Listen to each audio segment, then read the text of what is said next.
For my own personal journey, I started practicing yoga about 25 years ago, but I only used to go 1 day a week. And then about 12 years ago, something inside me changed, and I really realised I had to start really practicing it every day, not just the moves, but the mindfulness, the self-responsibility side to it. And it changed my life. So now I still have issues come up, like dramas in my family and life and work. But what I do now, I'll take 5 minutes out and practice yoga, and it just makes you feel strong inside, but also in your mind. So if there's an issue that you can't deal with, sometimes just doing 5 minutes yoga, you can come back to the issue and you've got a different perspective on it. So it's just all holistically really good for you. So I get quite a lot of people sent to me who've got anxiety, don't know what to do with themselves, nervous. And I've made it a very safe space. So people who are suffering quite bad anxiety, I'll meet them, bring them up to the room, and they'll feel safe straight away. I encourage people to close their eyes. I talk the whole way through the class. So people really are connecting with themselves. It sometimes takes a while for that to happen. In one experience I had, I also, not only have I been getting referrals, I did a 10-week training, and the first 3 classes I did, I could just tell they were so unrelaxed and dealing with so much pressure every day. And it took about 4 weeks for them to let go and relax. And then I could just see the change in them then. And they said it really benefited from it. And since then, they keep sending people my way. And I've watched personally case studies of people just changing their lives through doing this, yeah.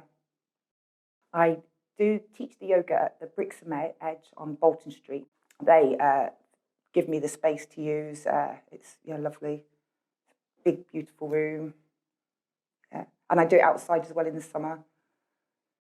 It's completely free on Fridays. So on a Friday, I offer 2 family yoga classes, so anybody within the community. So I basically just want to invite people to be able to do yoga and not have to pay. So nothing can stop them from taking responsibility for themselves, basically. So I've took the barriers. A lot of people get uncomfortable with it, but I just say, well, make me a gift, or make me a cake, or paint me a pebble, or something, if that makes you feel better. Yeah. I get messages of people saying, I really want to come, but I'm nervous. So I'll basically meet them, bring them up to the room. And as soon as they come into the room, they feel safe because it's such a beautiful space. And because I encourage everyone to close their eyes, basically people sit down nervous, but then realise everyone's got their eyes closed and nobody's paying any attention to them because the whole journey is about themselves. And after a few weeks, they relax and come regularly.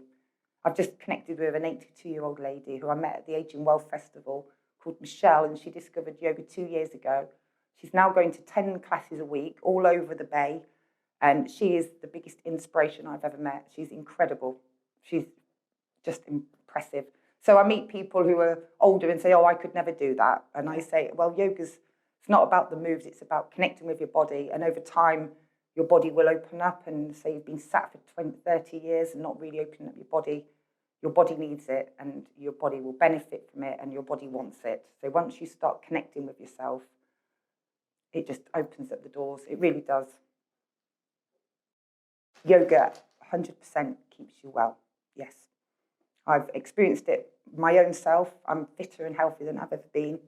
And I've witnessed other people completely change. They've had bad backs, say, oh, I couldn't do that. And then they can. They're doing all sorts of things because it leads on to other things. So they build their confidence up. So they're still practicing yoga, but they might decide to, join a band or get a job or just empower themselves. It empowers you. Yeah.